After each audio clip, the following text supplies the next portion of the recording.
Buat kalian yang di tahun 2024 ini dan masih gagal bayar atau telat bayar di aplikasi Aku Laku, mungkin teman-teman harus mengetahui beberapa hal atau persiapan ya. Apalagi di era tahun 2024 ini banyak banget simpang siur berita-berita yang menyatakan aturan barulah, info barulah, hukum barulah, sanksi barulah, dan lain sebagainya.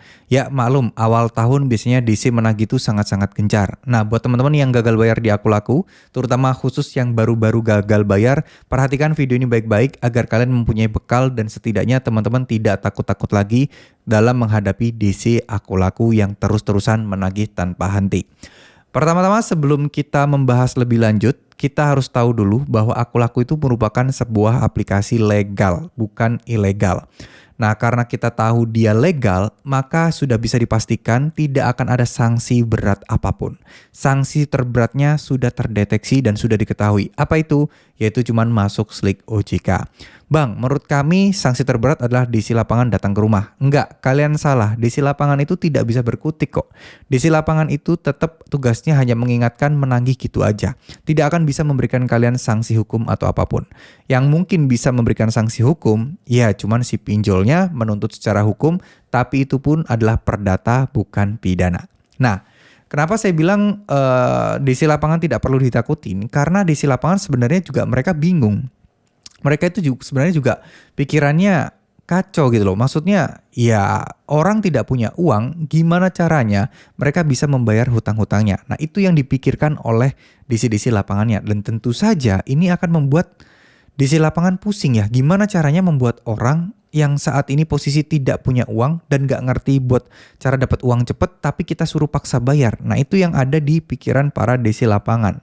Nah oleh karena itu kadang mereka mengambil tindakan-tindakan yang mungkin tidak sesuai norma atau aturan yang berlaku. Tapi kita sebut saja ini oknum ya karena tidak semua DC lapangan seperti itu. Nah, berawal dari situ, kita sudah tahu semua masing-masing punya regulasi, punya aturan-aturannya, dan juga punya resikonya masing-masing.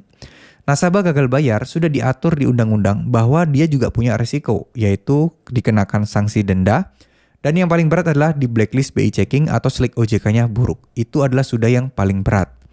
Nah, mengingat Aku Laku itu DC-nya memang hampir tersebar di seluruh kota yang ada di Indonesia, tentu saja tidak bisa kita pungkiri ya teman-teman, kita tidak bisa kita pungkiri bahwa ya memang hal serupa akan terjadi. Memang hal tersebut pasti akan datang, cuman waktunya aja kapan. Ya ada yang 7 bulan, ada yang 8 bulan, bahkan ada juga yang 1 bulan ataupun 2 minggu. Itu pun mungkin di daerah-daerah yang memang rawan dan banyak DC lapangannya. Tapi kembali lagi, DC lapangan hanyalah sebagai seorang petugas yang mana mereka tetap masih mematuhi hukum yang berlaku. Jadi tidak ada salah alasan buat teman-teman untuk takut terhadap DC lapangan. Nah, beberapa kali banyak juga yang mengeluh ya tentang DC Aku Laku yang benar-benar tidak mau pulang ketika menagih. Terus itu bagaimana solusinya? Dan DC Aku Laku tuh memaksa kita harus gali lubang tutup lubang atau meminjam dana talangan. Ya ini semua sebenarnya tidak ada dalam SOP atau aturan yang ditetapkan oleh Aku Laku. Bahwa DC lu arahkan orang untuk gali lubang tutup lubang, nggak ada kayak gitu. Cuman mungkin ada beberapa oknum DC yang mempunyai strategi yang sama, di mana mereka itu bodoh amat dan tidak mau tahu kalian bayar pakai apa, uangnya dari mana, caranya bagaimana. Yang penting utang kalian terlunasi dan tugas dari DC lapangan tersebut beres dan lunas. Nah ini harus teman-teman perhatikan, harus teman-teman sadari. Berarti setiap ucapan-ucapan atau kata-kata ancaman yang membuat hati kalian resah, coba dipikirkan lagi. Bener nggak ya ini? Ataukah jangan-jangan ini cuma hoax? Ataukah jangan-jangan ini cuma akal-akalannya si DC? Teman-teman langsung cari informasinya baik dari Google, kenalan kalian, ataupun dari YouTube dan lain sebagainya. Yang mungkin informasinya bisa kalian anggap kredibel. Atau langsung aja deh ke website resmi OJK, baca peraturan surat edaran OJK nomor 19 tahun 2023. Itu sudah cukup untuk membuat kalian tenang ketika gagal bayar di sebuah aplikasi pinjaman online. Ya. Untuk itu saya harapkan teman-teman tetap semangat. Jangan sampai teman-teman menyerah. Karena Aku Laku itu memang secara denda juga besar. Secara DC lapangan juga sudah banyak. Kalau dibandingkan aplikasi-aplikasi pinjol pada umumnya, Aku Laku ini termasuk yang paling berat atau paling ribet kalau kita gagal bayar. Itu tadi, tim penagihannya lengkap, prosedurnya mereka juga banyak, dan juga tentu saja ya mereka sudah berpengalaman lah terkait hal-hal seperti ini. Jadi mau nggak mau kita harus mempersiapkan mental kita yang pertama, yang kedua adalah wawasan ya. Karena dua hal ini tentu saja akan saling menguatkan. Ketika mental kalian drop, kalian punya wawasan yang mendukung mental kalian.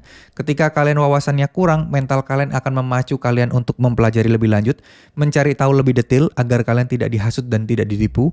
Dan yang paling terakhir adalah doa dan ibadah. Itu paling penting banget ya. Karena itu yang akan memperkuat mental kalian dan juga akan mempermudah kalian untuk mendapatkan wawasannya. Oke, sebelum mengakhiri video saya ingin sampaikan buat teman-teman kalian, semoga kita semua selalu dalam perlindungan Allah SWT, semoga kita semua selalu diberikan rezeki yang melimpah, dan semoga kita semua diberikan petunjuk untuk bisa segera menyelesaikan masalah hutang pinjaman online kita seperti ini. Amin amin ya robbal alamin. Terima kasih. Wassalamualaikum warahmatullahi wabarakatuh.